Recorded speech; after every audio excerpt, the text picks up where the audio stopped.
It was one of those rare mornings where everything felt still, the kind of quiet that almost feels like a warning. The waves outside my window moved gently, brushing against the sand like soft whispers, as if they already knew what was coming. I was sipping my coffee, sitting on the porch of my beach house, the home my late husband Thomas and I had built with our own hands 40 years ago. Every plank, every nail, carried a memory. His laughter, my tears, our dreams. Then, my phone buzzed. Mom. My daughter Angela's voice came through, sharp, rushed, almost businesslike. "Good morning, sweetheart," I said softly, smiling despite her tone. She didn't reply to my greeting. Instead, she said words that froze my blood. "We're going tomorrow, Mom. I've sold your beach house." At first, I thought I'd misheard her. The sound of the ocean muffled her words. Or maybe my heart just refused to accept them.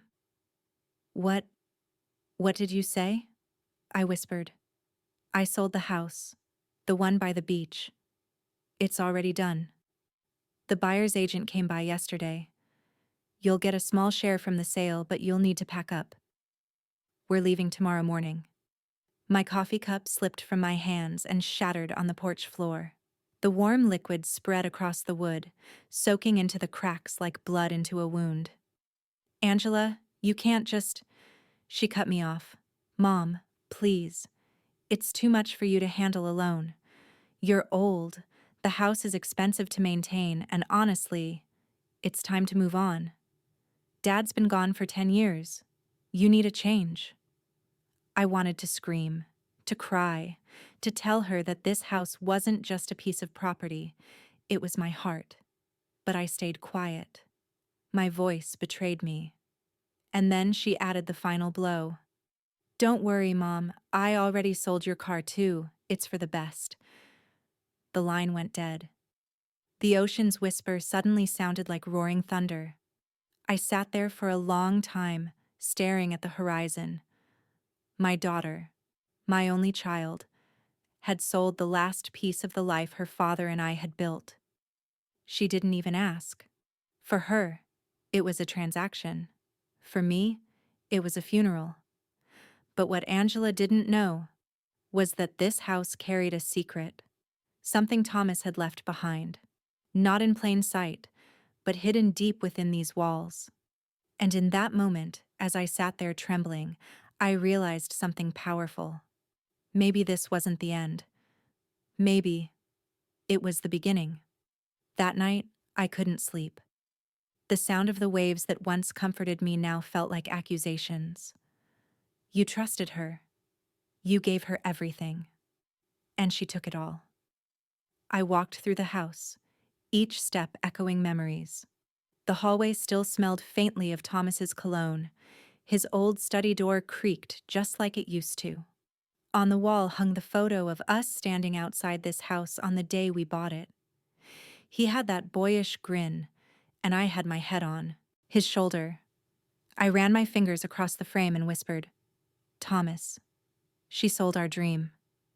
And as if answering me, a sudden gust of wind pushed open the study door. Papers fluttered. Something metallic clinked to the floor. I walked inside. On the floor, I saw a small brass key, old, ornate, one I'd never seen before. My heart raced. I picked it up, and the engraving caught my eye. TNA, 1987. Thomas and Antonia, the year we finished building the house. The moment I touched it, I felt it. That electric pull of a secret long buried. Maybe this wasn't just coincidence. Maybe Thomas had known one day I'd need it. I locked the key in my palm and sat by his desk. The moonlight spilled over the old mahogany surface, illuminating the faint outline of a carving I'd never noticed before. A small, delicate anchor, our symbol. That's when I remembered his words from years ago, the last summer before he passed. "If you ever lose your way, Tony, the house will guide you back." And suddenly I understood. Angela thought she'd taken everything from me, but Thomas had left me something no one could ever sell. A secret. buried deep in the heart of this home. And tomorrow, when she came to take me away, I'd already know exactly what to do. Morning came like an unwanted guest, the kind that barges in without knocking. The sea was calm, the sky pale and soft. But inside me, a storm raged. Boxes sat stacked in the living room, packed neatly, not by my hands, but by strangers Angela had hired. I hadn't even been given the dignity of choosing what to keep. Each thud of a closing box felt like a heartbeat being sealed away. Angela arrived around noon. Her heels clicked sharply against the porch, echoing like judgment. She stepped inside with that polished, hurried look. City clothes, manicured hands, eyes that didn't belong to the daughter I once knew. "Mom, come on. We don't have all day," she said, glancing at her phone. "The buyers will be here for the final inspection soon. You need to sign the closing papers." I looked at her. Really looked. The girl who used to run barefoot on this very beach now stood there like a stranger selling a stranger's home. I forced a smile. "Angela, do you remember the summer when your father taught you how to fish?" She frowned. "Mom, please. Not now. We don't have time for—" "Humor me," I interrupted gently. "You dropped the fishing rod and cried because you thought you'd disappointed him, but he didn't get angry, did he?" Angela sighed, rolling her eyes. "Mom, that was decades ago." "Yes," I said softly, "but some lessons last longer than decades." She didn't understand, of course. She was too wrapped up in whatever dream she thought she was chasing. Luxury, status, maybe a husband who expected her to live big.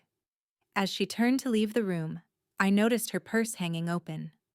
And, inside, the corner of a check glinted under the light. It was made out to her name. 6 digits. So that's what my house was worth to her. When she wasn't looking, I slipped into Thomas's study again. The little brass key sat heavy in my pocket. I knew what I was looking for now. The carved anchor on the desk wasn't just decoration. On a closer look, it was slightly uneven. A hinge on one side, almost invisible to the eye. I pressed on it, and click. A hidden compartment slid open. Inside was a small wooden box wrapped in velvet. My hands trembled as I lifted it. Inside were old documents, one labeled Beach Property Deed, Transfer Conditional, and a sealed envelope with my name. I opened it. Thomas's handwriting spilled across the page like he was speaking from beyond time. "If you're reading this, Tony, it means life has tested you again. But don't worry, this house isn't gone. Not truly. I registered it under the trust we created in your name. Only you and the executor know it exists. Let anyone think they own it, but you'll always have the last word. The house will always be yours." Tears blurred my vision. My late husband, always 2 steps ahead. Angela might have sold the shell, but not the soul. The house wasn't legally hers to sell. She'd walked straight into her own trap. By the time Angela returned from the driveway, I was calm again. Too calm. "Mom, sign these," she said, handing me the papers. "We need to go." I looked at the documents, pretending to read. Then I smiled faintly. "Of course, darling. You always did handle business better than me." She seemed relieved, maybe even proud of herself. "You'll thank me one day, Mom." I signed where she pointed, but with one minor adjustment. I wrote my middle name instead of my legal one. It was a small act of quiet rebellion, but it made me feel alive. As she turned away, I whispered, "I will, Angela. I'll thank you when you finally understand what love really costs." She didn't hear me. She was already on the phone with someone, probably bragging about her sale. That night, I stayed up while she slept upstairs. I sat by the window, watching the moon reflect off the waves, and for the first time, I didn't feel fear or anger, just a strange, powerful peace. Thomas had given me the tools. Now it was time to use them. When dawn broke, I opened the velvet box again and stared at the deed. My name, written clear and bold. The next day would change everything, not through rage, but through grace. Angela thought she'd taken everything from me, but she'd only freed me to teach her a lesson she'd never forget. And deep down, I hoped that one day she'd understand it wasn't punishment. It was love, the kind that hurts before it heals. The next morning, the house felt different. The air was heavier, quieter, like it knew a secret it wasn't ready to share. Angela came down the stairs humming, dressed in that city-perfect way again. She had her sunglasses perched on her head, her tone brisk. "Mom, today's the big day. The buyers are coming at noon. We'll sign, they'll wire the money, and, well, you'll finally be free of all this old stuff." "Free," I repeated, tasting the word like something bitter. She smiled, missing the weight in my voice. To her, this was progress. To me, it was betrayal dressed as ambition. Around 11, the buyers arrived.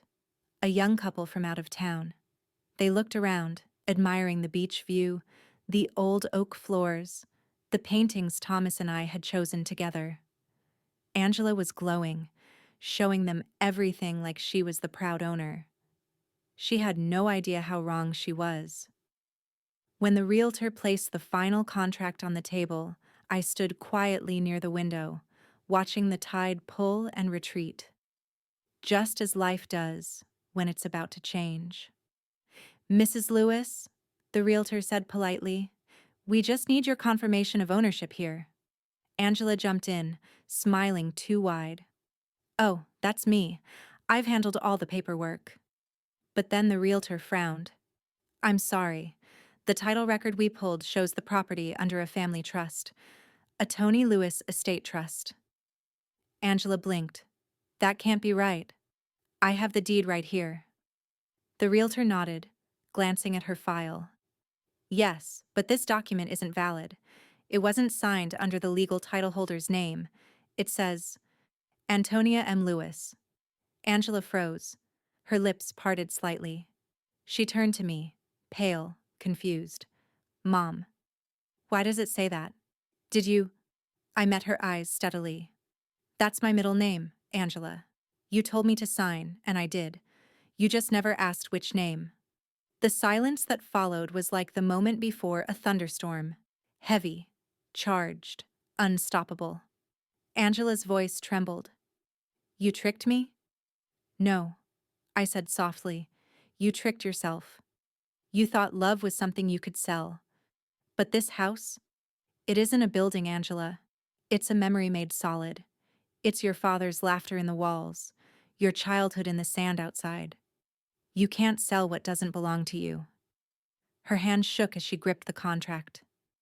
"But I already took the payment, Mom. The check. Then you'll have to return it." She stared at me like she was seeing me for the first time, not as a fragile old woman, but as the woman who once built a family, survived loss, and kept her home standing through every storm. The buyers quietly excused themselves. The realtor followed, leaving us alone in the echoing living room.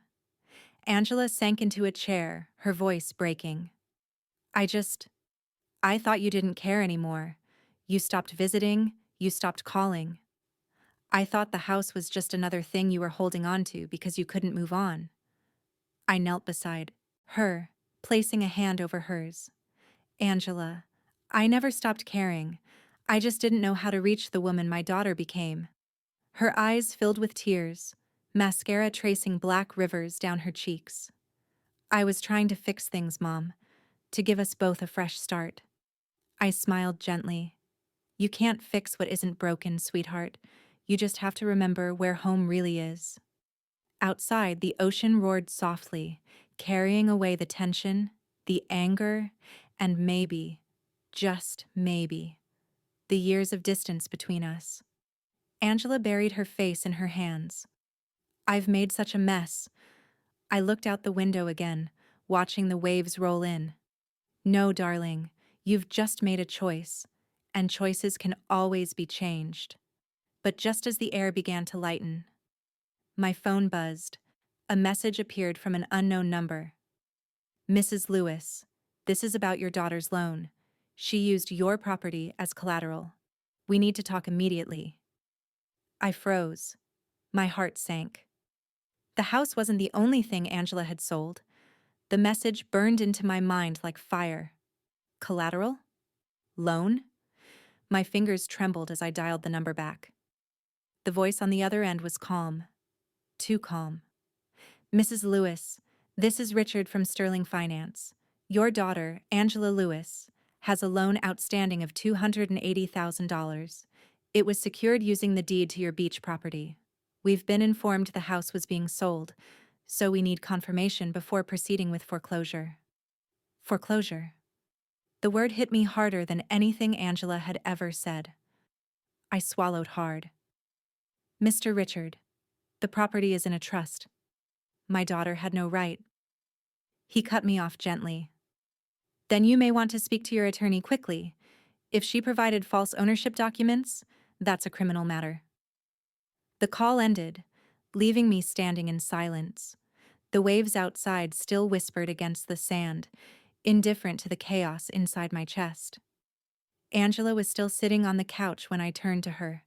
She looked small, fragile, the kind of small that only guilt can make you.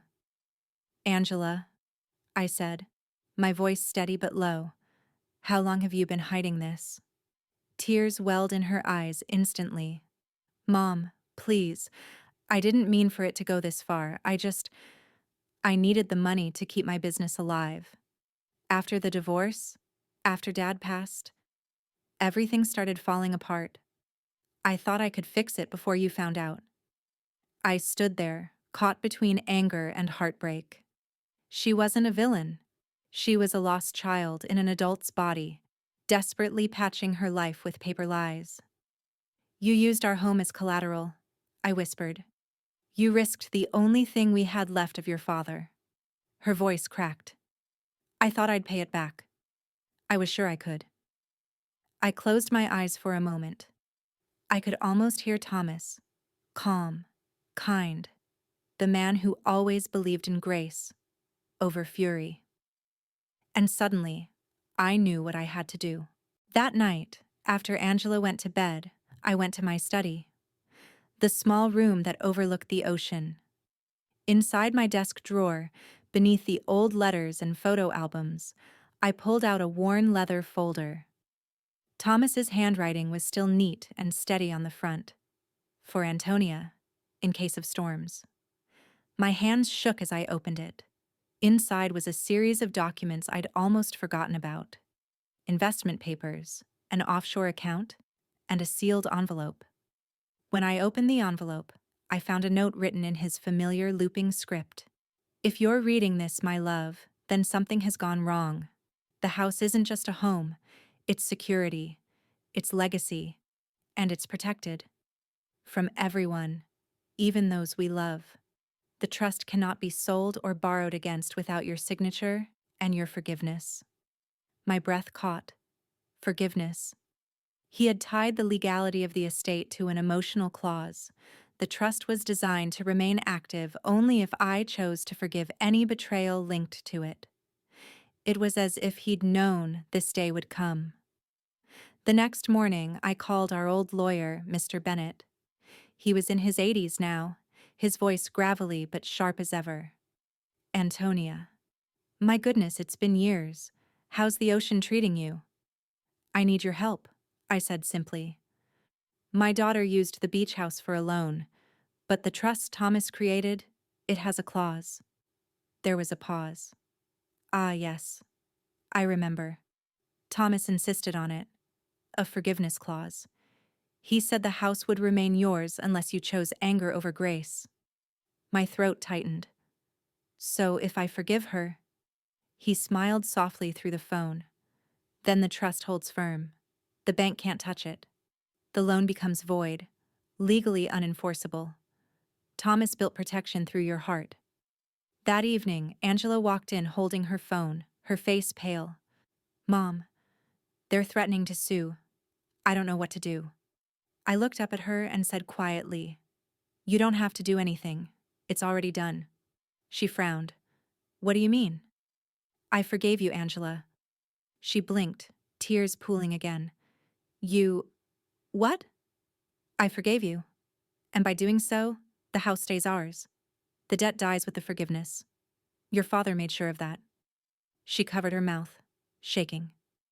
"Dad. He knew I'd..." "No," I interrupted softly. "He didn't know what you'd do. He just knew that love would always be tested, and that forgiveness is stronger than punishment." Angela burst into tears, sobbing uncontrollably. I pulled her into my arms, holding her as the years of distance melted away between us. Outside, the sea thundered against the rocks like applause from heaven itself.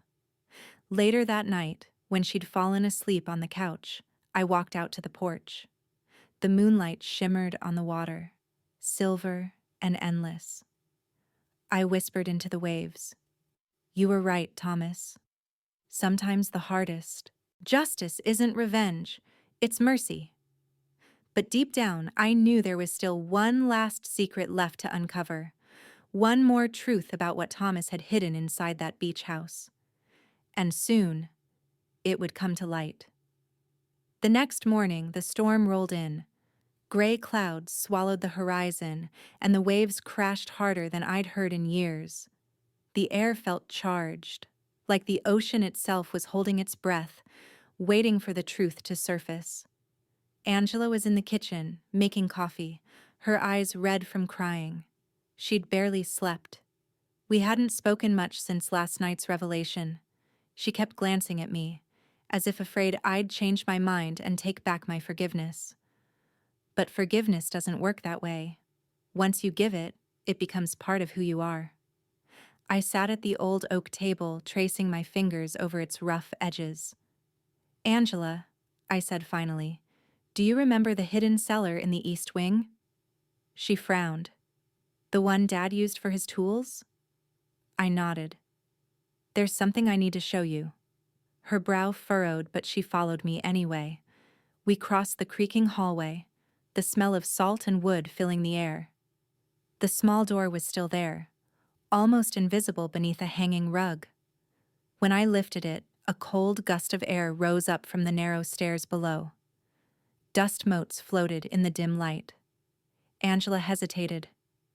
"Mom, what is this?" "Something your father left behind." We stepped down carefully, our footsteps echoing. The cellar was small, lined with old wooden crates, a workbench, and the faint smell of oil and cedar. I went straight to the far wall, where a heavy chest sat beneath a sheet. My hands trembled slightly as I pulled the sheet away. On the lid, engraved faintly, were the words, "For when the sea feels empty." Angela watched as I knelt and opened the chest.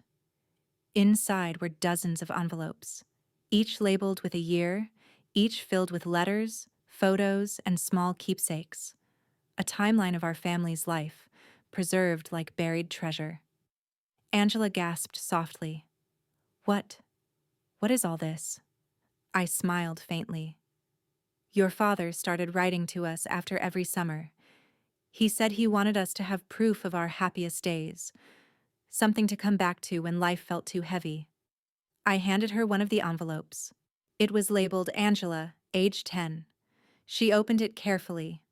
Inside was a faded photograph of her holding a seashell and a note written in Thomas's gentle handwriting. "My darling girl, if you ever forget where home is, listen to the ocean. It'll sound like your mother's laughter. That's where your heart will always belong." Angela covered her mouth, tears spilling freely now. "Oh my God," she whispered. "I forgot this day." I nodded slowly. "Your father didn't." She reached for another envelope, marked Antonia, 25 years of marriage. Inside was a simple letter. "My love, the house will hold us even when we can't hold each other. Don't ever let the world take it from you or from her. There's more to this home than wooden walls. It's our story. sealed in time. I felt the tears slide down my cheeks before I even realized I was crying. For a long time, we just sat there, surrounded by letters, the sound of the storm above, the scent of memory all around us. Angela finally spoke, her voice trembling. "Dad built this. For us." "Yes," I said softly. "And now you know why I couldn't let it go. The house isn't just part of him. It's part of you." She reached for my hand. "Mom, I'm so sorry. For everything." I squeezed her hand gently. "You don't have to say it anymore. Just don't forget again." We spent the rest of the day reading letter after letter, laughing, crying, remembering the summers when the house was alive with joy. By evening, the storm had passed. The light outside turned golden, glinting off the waves. Angela stood by the window holding one last envelope. "This one's dated the year he died," she whispered.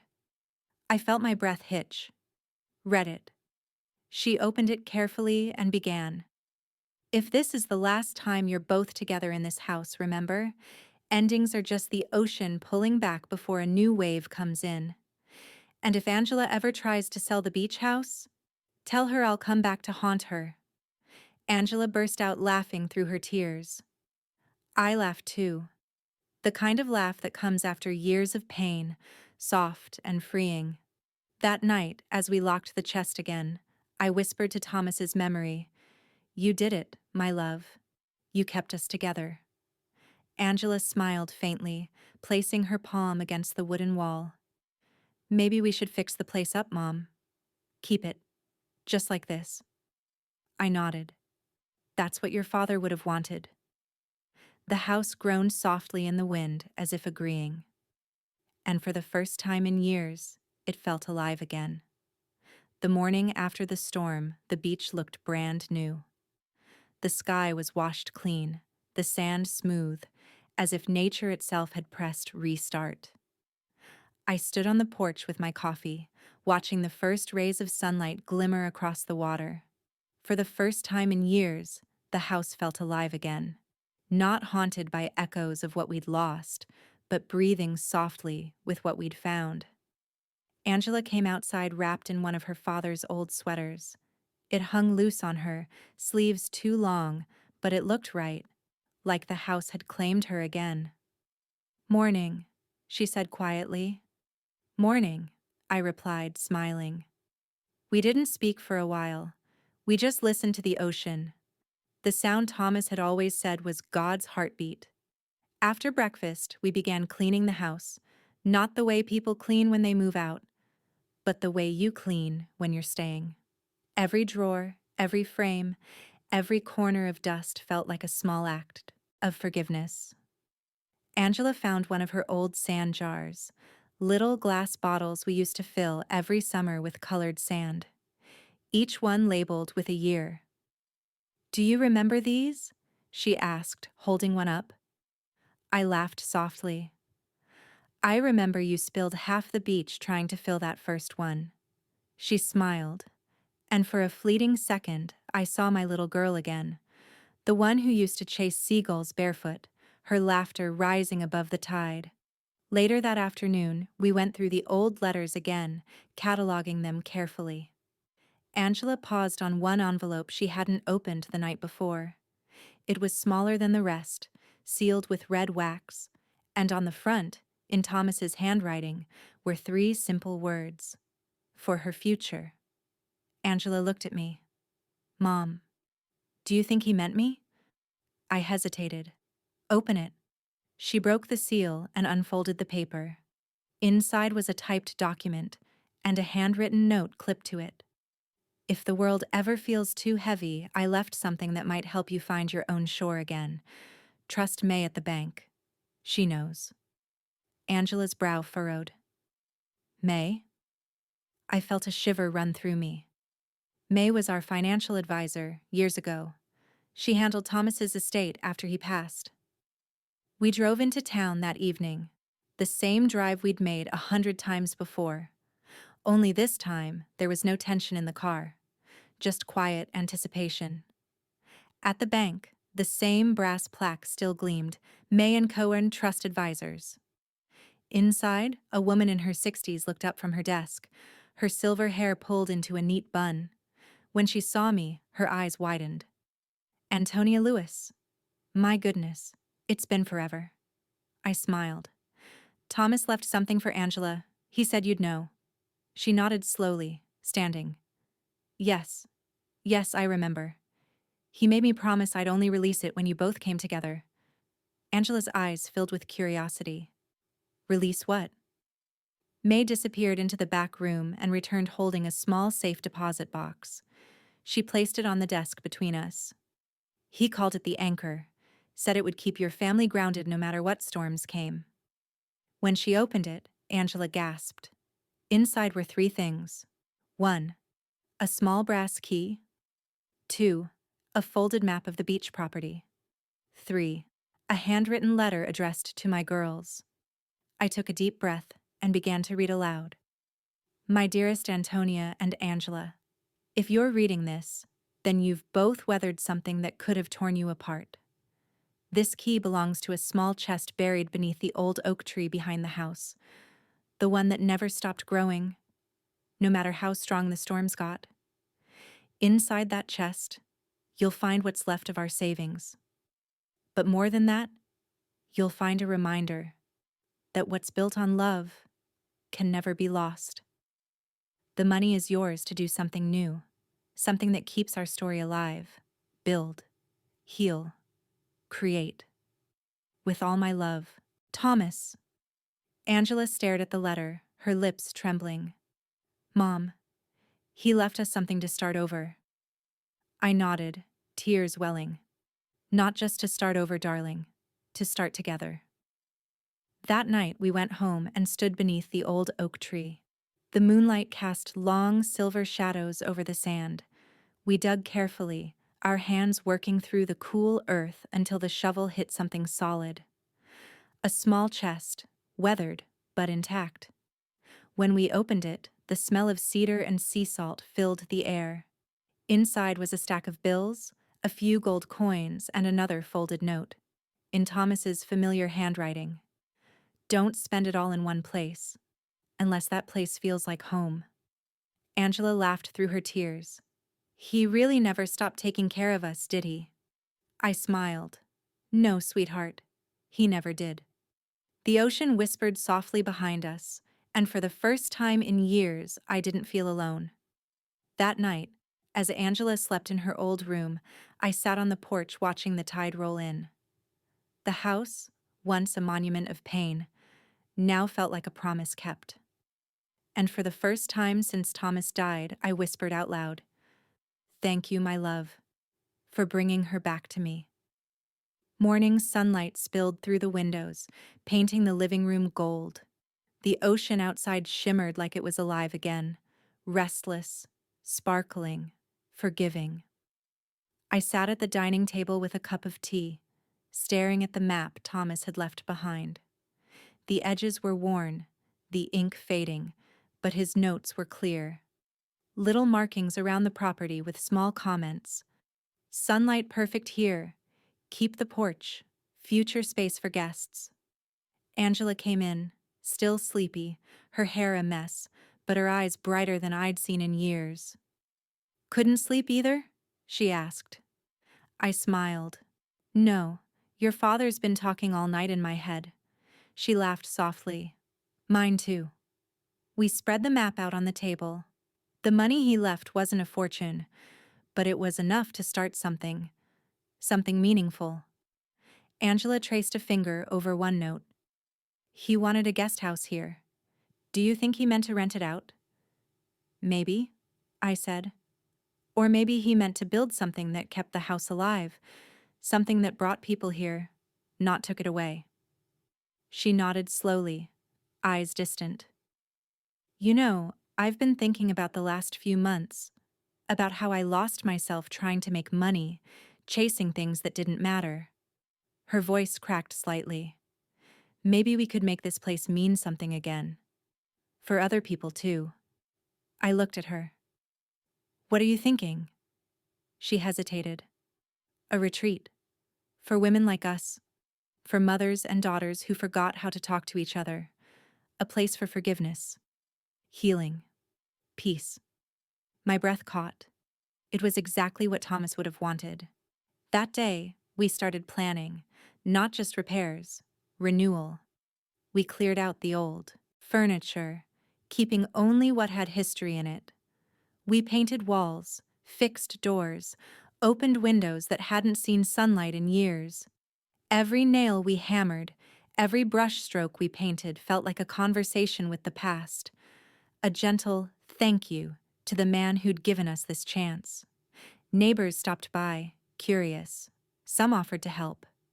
The realtor, the same one who almost sold our home, even volunteered her husband's tools. Word spread. People began to call it the haven by the sea. Weeks passed, then months. The house slowly transformed, not into something new, but into something truer. The cellar became a small library filled with Thomas's letters. The living room turned into a gathering space with big windows facing the horizon. And the oak tree, the one that had sheltered his secret, became the heart of it all. Beneath it, we built a simple wooden bench, with his name carved quietly along the side. Thomas Lewis, Builder of Hearts. One evening, as the last light faded, Angela and I sat on that bench together. The house behind us glowed warmly, laughter and conversation floating from inside. Guests who'd come from all over to share their own stories, their own storms and sunrises. Angela looked at me, her face soft in the amber light. "Mom, do you ever think he knew it would turn out like this?" I smiled, eyes on the sea. He didn't need to know. He just needed to believe we'd find our way. She leaned her head on my shoulder. "I'm glad I didn't sell it. I almost destroyed everything." I placed my hand over hers. Sometimes things need to break before they can become what they were meant to be. Later that night, after everyone had gone to bed, I stayed outside by myself. The moon hung low, silver over the dark waves. The air was still, peaceful. I whispered, "We did it, Thomas. We turned the pain into something beautiful." A sudden gust of wind brushed past me, carrying the faint scent of his old cologne, cedar and salt. And in that moment, I swear I heard his voice in the rustle of the waves. "You didn't just save the house, Antonia. You saved us." I smiled through my tears, whispering back, "Rest easy, my love. The house is safe. So are we."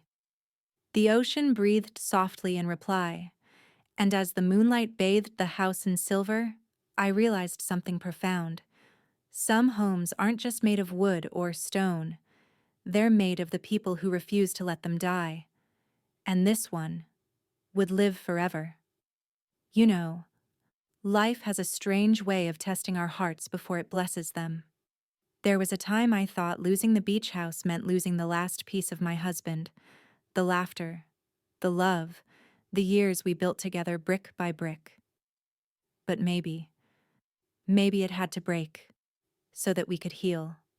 Because sometimes the walls we're trying so hard to save are actually the ones keeping us trapped inside our pain. When Angela stood before me, crying, admitting her mistake, I didn't see betrayal anymore.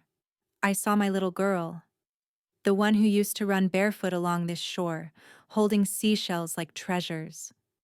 And I realized, forgiveness doesn't make you weak. It makes you free. That's what Thomas wanted. Not revenge, not blame. Just love that lasts, the kind that survives distance, pride, and time. Now every morning when I open the windows, the sea breeze fills the house again. Children's laughter echoes down the hall. Guests sit under the old oak tree and share their stories of loss, love, and rediscovery. And sometimes, when the sunset paints the sky gold, I feel Thomas there. Not as a memory, but as the warmth in the light, the peace in the waves, the quiet whisper that says, "You made it home." To anyone listening right now, Maybe you've lost something too: a person, a dream, a home. Maybe you're holding on to guilt, or anger, or fear that it's too late to start over. But let me tell you this: it's never too late to rebuild. Because love, real love, always finds its way back, just like the tide. If my story touched your heart tonight, don't forget to leave a comment.